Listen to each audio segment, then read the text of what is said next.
Taiwan's President Tsai Ing-wen warned in an essay published today that the world could face catastrophic consequences if the region should fall to Chinese control. China's People's Liberation Army has sent a record number of fighter jets into Taiwan's airspace in an apparent act of aggression to assert control over the island nation. The CCP considers Taiwan a province of China.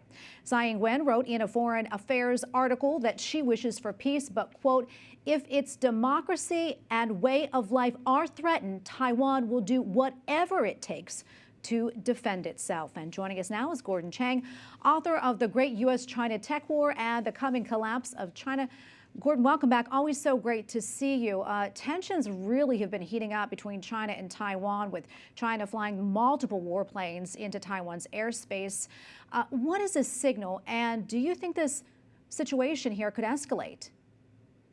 I think the situation clearly could escalate for a number of reasons. First of all, the Chinese, and we know this from their propaganda, don't respect the Biden administration, don't think that it's capable of opposing China. The second thing is that Xi Jinping, the Chinese ruler, is under unprecedented attack at home. There's a lot of infighting. We don't know the full dimensions of it because the system is opaque, but there are things that are occurring that are unusual. And of course, Xi Jinping has been identified with many policy debacles. So I think he's trying to look at Taiwan to try to unify the political system because he wants a common enemy. And Gordon, you mentioned the Biden administration. How do you think the Biden administration and also the international community should respond?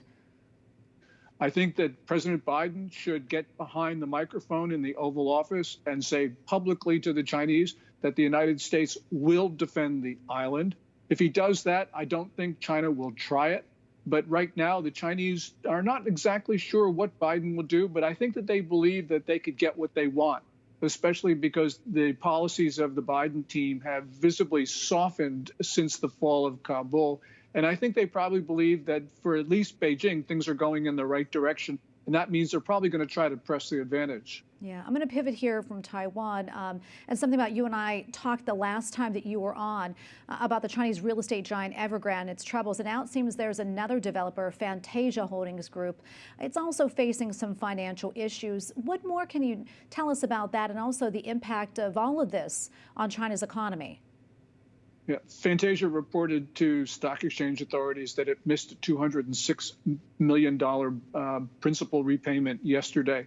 Fantasia is a lot smaller than Evergrande, but Evergrande, which has $305 billion in liabilities, is probably not going to make it. And it's probably going to trigger a series of defaults, and Fantasia is only the first of them. There's just too much debt in China. And although the Chinese authorities can sort of delay the ultimate reckoning, I think they're pretty much at the end of the string. Yeah, and speaking of Chinese economy, President Xi really appears to be trying to redirect the Chinese economy to be kind of more under government control. What more do you know about that? Well, Xi Jinping's plan of common prosperity is Maoist inspired. And essentially what he wants and what he demands is control. And he's willing to accept a lot of losses in order to accomplish that. There are various estimates of the diminution in value of Chinese tech companies and others, but some people put the amount at close to $3 trillion. So that shows you his political will. And he's not done yet in remaking China, pushing it back to something that Mao Zedong, the founder of the country, would be familiar with. Yeah, Gordon, I want to switch gears here. As we mentioned earlier, Dr. Francis Collins, the head of the NIH, and one of the major point people when it comes to COVID-19, announced his resignation today. Meantime, there have also been reports that China purchased large amounts of PCR tests used to detect COVID-19, long before the first case was actually reported in that country. I'd like to get your thoughts on that. Yeah, Hubei province, which includes Wuhan, was starting to purchase these PCR tests in May of 2019. And that substantially changes the timeline for the epidemic because it really says that they knew something was going on. There's a Harvard Medical School study which was previously out there, which said that the authorities in Wuhan knew it was August 2019. That was considered to be really early. But you don't buy PCR tests in these quantities unless you think something is really going wrong. And so this changes the timeline even further back to May.